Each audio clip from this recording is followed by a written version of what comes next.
Hi Mark, I'm Peggy. My number is 28 and I'm a sophomore. Meaghan Ramsey, why thinking you're ugly is bad for you?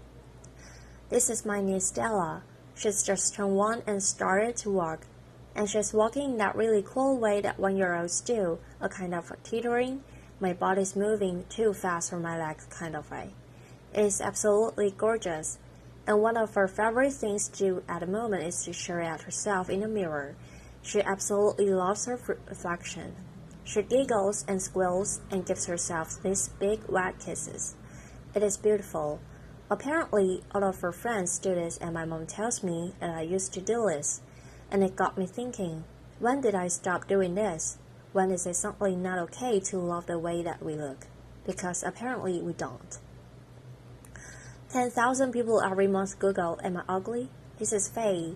Faye is 13 and she lives in Denver. And like any teenager, she just wants to be liked and to fit in. It's Sunday night. She's getting ready for the week ahead of school. And she's slightly dreading it. And she's a bit confused because despite her mom telling her all the time that she's beautiful, every day at school, someone tells her that she's ugly. Because of the difference between what her mom tells her and what her friends at school or her peers at school are telling her. She doesn't know who to believe. So she takes a video of herself, she posts it to YouTube, and she asks people to please leave a comment. Am I pretty or am I ugly? Well, so far, Faye has received over 13,000 comments. Some of them are so nasty, they don't bear thinking about. This is an average, healthy-looking teenage girl receiving this feedback at one of the most emotionally vulnerable times in her life. Thousands of people are posting videos like this, mostly teenage girls, reaching out in this way. But what's leading them to do this? Well, today's teenagers are rarely alone. They are under pressure to be online and available at all times, talking, messaging, liking, commenting, sharing, posting. It never ends. Never before have we been so connected, so continuously, so instantaneously, so young. And as one mom taught me, it's like there's a party in their bedroom every night. There's simply no privacy, and the social pressures that go along with that are relentless. This always-on environment is training our kids to value themselves based on the number of likes they get and the types of comments that they receive. There is no separation between online and offline life. What's real or what isn't is really hard to tell the difference between. And it's also really hard to tell the difference between what's authentic and what's digitally manipulated. What's a highlight in someone's life versus what's normal in the context of every day. And where are they looking to for inspiration? Well, you can see the kinds of images that are covering the news feeds of girls today. Size 0 models still dominate our catwalks, ear brushing is now routine, and trends like thin separation, thigh gap, bikini bridge, and pro-ana. For those who don't know, pro-ana means pro-anorexia. These trends are teamed with the stereotyping and flagrant objectification of women in today's popular culture. It is not hard to see what girls are benchmarking themselves against.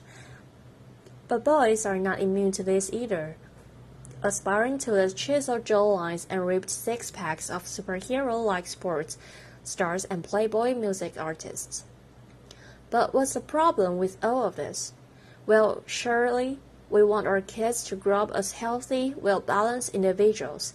But in an image-obsessed culture, we are training our kids to spend more time and mental effort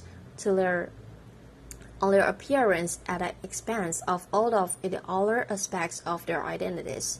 So things like their relationships, the development of their physical abilities, and their studies and so on begin to suffer. 6 out of 10 girls are now choosing not to do something because they don't think they look good enough. These are not trivial activities.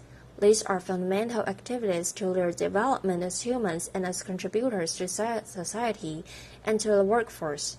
31%, nearly 1 in 3 teenagers, are withdrawing from classroom debate. They are failing to engage in classroom debate because they don't want to draw attention to the way that they look. 1 in 5 are not showing up to class at all on days when I don't feel good enough about it. And when it comes to exams, if you don't think you look good enough, specifically if you don't think you're thin enough, you will score a lower grade point average than your peers who are not concerned with this. And this is consistent across Finland, the US, and China. And it's true regardless of how much you actually weigh. So to be super clear, we're talking about the way you think you look, not how you actually look. Low body confidence is undermining academic achievement, but it's also damaging health. Teenagers with low body confidence do less physical activity, eat less fruits and vegetables, partake in more unhealthy weight control practices that can lead to eating disorders. They have lower self-esteem, they are more easily influenced by people around them, and they are at greater risk of depression.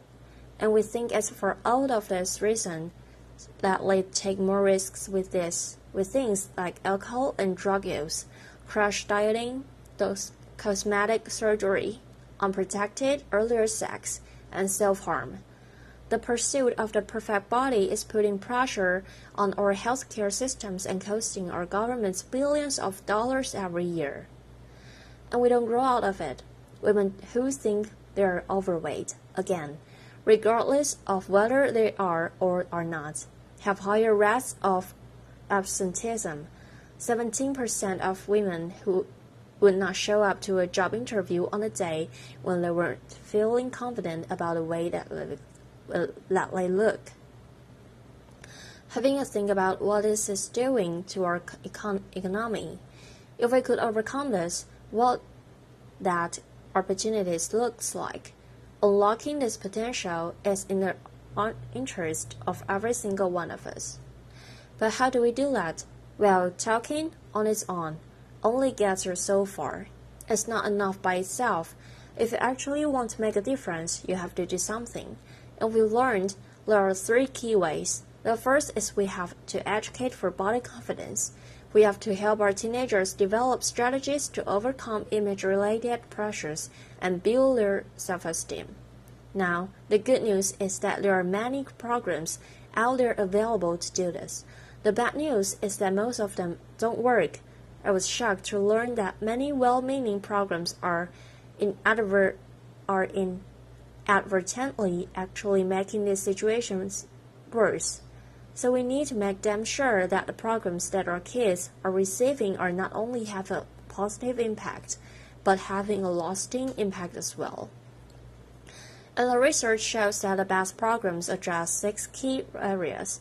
The first is the influence of family, friends, and relationships. The second is media and celebrity culture.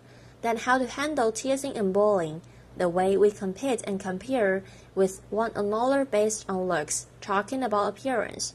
Some people call this body talk or fat talk, and finally, the foundations of respecting and looking after yourself. These 6 things are crucial starting points for anyone serious about delivering body confidence education that works. And education is critical. But tackling this problem is going to require each and every one of us to step up and be better role models for the women and girls in our own lives, challenging the status quo of how women are seen and talked about in our own circles. And it's not okay that we judge the contribution of our politicians by their haircuts, or the size of their breast, or to infer that determination or the success of an Olympian is down to or not being a looker. We need to start judging people by what they do, not what they look like. We can all start by taking responsibility for the types of pictures and comments that we post on our own social networks. We can compliment people based on their effort and their actions and not on their appearance. And let me ask you, when was the last time that you kissed a mirror? Ultimately, we need to work together as communities, as governments, and as businesses to really change this culture of ours so that our kids grow up valuing their whole selves, valuing individuality, diversity, inclusion. We need to put people that are making a real difference on our pedestals, making a difference in the real world, giving them the airtime because only then will we create a different world. A world where our kids are free to become the best versions of themselves, where the way they think they look never holds them back from being who they are or achieving what they want in life. Think about what this might mean for someone in your life. Who have you got in mind? Is it your wife, your sister, your daughter, your niece, your friend? It could just be the woman a couple of seats away from you today. What would it mean for her if she were freed from that voice of her inner critic, nagging her to have longer legs, thinner thighs, smaller stomach, shorter feet? What could it mean for her if we overcame this and unlocked her potential in that way? Right now, our culture's obsession with image is holding us all back. But let's show our kids the truth. Let's show them that the way you look is just one part of your identity, and that the truth is we love them for who they are and what they do and how they make us feel. Let's build self-esteem into our school curriculums. Let's each and every one of us change the way we talk and compare ourselves to other people. And let's work together as communities, from grassroots to governments, so that the happy little 1-year-olds of today become the confident change makers of tomorrow. Let's do this. Applause.